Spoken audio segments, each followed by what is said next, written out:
Welcome back to the McCowan Podcast. Dave Hodge in for Bob today, joined by the general manager of the Seattle Kraken, Ron Francis, who is now adventuring into his third season in the Pacific Northwest as the NHL general manager there.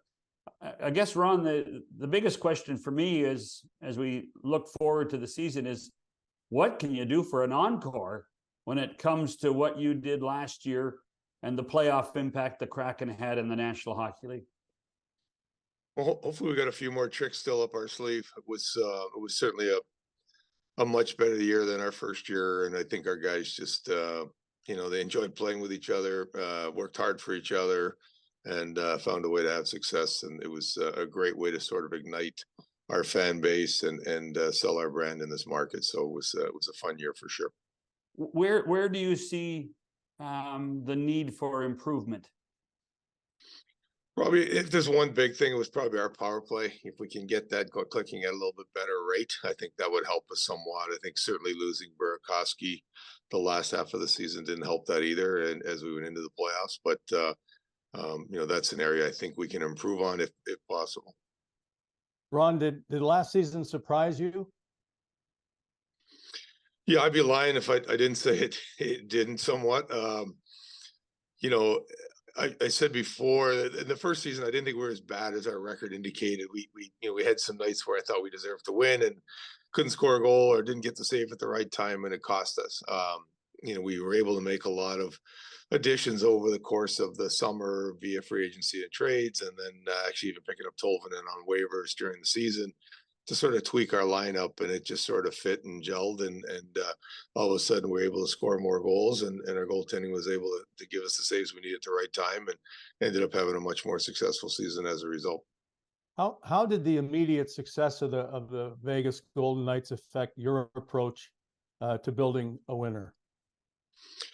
Well, I mean, it would have been easy if everybody was kind of first time through it. Everybody had learned from the Vegas experience and had 4 years to kind of prepare for us. So the deals that were sitting there for Vegas and their expansion were certainly not there for us. So we had to look at a different approach. Not that Vegas did anything wrong, but they were allowed to affect our expansion draft by making deals where they did not have anybody sitting on the side when they were going through their expansion draft. So there's a lot of things that were different. So we tried to, in our mind, look at it a little bit differently. On one front, we wanted to put the best possible team we could on the ice and be competitive as quickly as we could. But we also felt we needed to draft and develop and build from the ground up. We thought that was integral to our long-term success. So kind of working on both sides, and we feel comfortable where the big team is, and we think we've got a lot of real good pieces in the system as well. So the future looks bright. Yeah, the other aspect of this is that for the first couple of years, you always had a ton of cap space. It's not necessarily that way this year. You still have some, but you're not near a haven of being able to go and find and give relief to a couple of other teams and get something out of them in order to take a player, are you? No, I think the first year we had a lot of the cap space. We went into the free agent market that summer, and they trade for Bjorkstrand and other things that allowed us to spend that cap space. I think our players and our fan base were looking to try and win. So to sort of take some dead stuff right now just to get us a picker prospect isn't really what we're looking to do. We're trying to be as successful as we can on the ice, and we do have some cap space, so we're open if we're spending that, it's on a player that can help our lineup right away. Not some sort of dead space. You're a popular team, I would suggest, obviously in Seattle, but around the league, and one of the reasons is the name Kraken. I don't think there's any doubt about the fact that it has been accepted as a fun name, a different name. How did it come about? And were you always on board with Seattle Kraken? Yeah, no, it's an interesting story. I was brought into the process fairly early, and we had a public contest. It was, 1,100 names from the public, and then they kind of tried to narrow it down. We got it down to about 10, and then maybe 5, and then back up to 8. Kraken was kind of sitting on the outside. we had a young lady working for us named Heidi Detmeyer. And I was talking to her one day after one of the meetings, and I said, "Hey, Heidi, explain to me about Kraken and what it means." And she started giving me this whole story of the history of the Kraken and the folklore, and their grandparents telling their stories as a kid growing up, and the smartness of the animal. And finished her story, and I was talking with Todd Lywicki, our president at the time, and he said, "Which one name do you like?" And I said, "Honestly, I kind of like Kraken." He said, "Really?" And I said, "Yeah." I said, "But not in the gimmicky cartoon way, but sort of in a classy logo kind of way, and being able to tell that story." And as the process went along, it was the one that became more and more the one we wanted to get to the front. And then the next stage was sort of designing the logo and getting to that point. There was a lot of different owners in the process as well. I know Jerry Bruckheimer was adamant in having the red in there. And David Bonderman, our owner, we just finished a big meeting with Adidas, and he stood up and pointed at the one spot, and he said, "I think we should put a red eye right here." And it turned out to be an absolute, genius idea. So it was a fun process to go through, and I'm glad that people like it at the end of the day. Would you, after being there now, starting your third season, do you view Seattle as a non-traditional hockey market? No, I wouldn't say that. I mean, they've had hockey teams here in the past. They've got the junior teams all around in the area. Our fan support has been outstanding from day one. The support, the loudness of the Seattle fans in the arena are spectacular. The game 6 against Dallas was just an incredible experience to be there, and the noise level in that building was outstanding. So, yeah, we have some new people we're trying to bring in that aren't probably hockey fans, but I do think there is a solid hockey base here. And I think our season last year, and especially the playoffs, went a long way to sort of warming our brand and our logo and our players within the community of Seattle. I asked that question based on your life in Hartford and in Pittsburgh and in Raleigh. How would Seattle compare to those places when it comes to, whether you're recognized and how much time you can spend away from the rink and nobody knows who you are?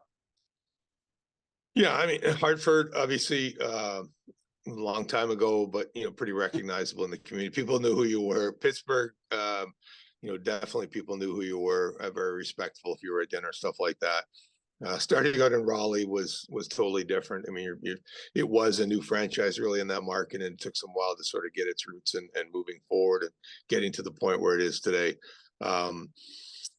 I guess I can answer your question with a little story. I walked into our Kraken gift store about 2 weeks ago with my wife to buy some T-shirts for her niece's boys, and while we're in there was a gentleman and his wife, and they were looking at ball hats, and the gentleman turned to my wife and said, "Is that your husband?" And she said, "Yes." And I thought, okay, here it comes. And the guy came over and he said, "Hey, do you mind trying on this hat? You're about the same size as the guy we're buying it for." I said, "Yeah, no problem. Happy to help." No clue who I was, but it was fine. That's well, maybe you gave him the company discount though. I wasn't at the register, but I would have. Yes. Yeah. Well, speaking of, I got a little story now that we're talking about identity and your name. If you don't mind, John, I can. Yeah, go ahead. Now, because I think it fits. But I was at the Blue Jays game last night, sitting beside a couple decked out in full New York Yankees garb, and I asked from New York, and they said no, with a deep Southern accent. They said, "We're from Greensboro, North Carolina."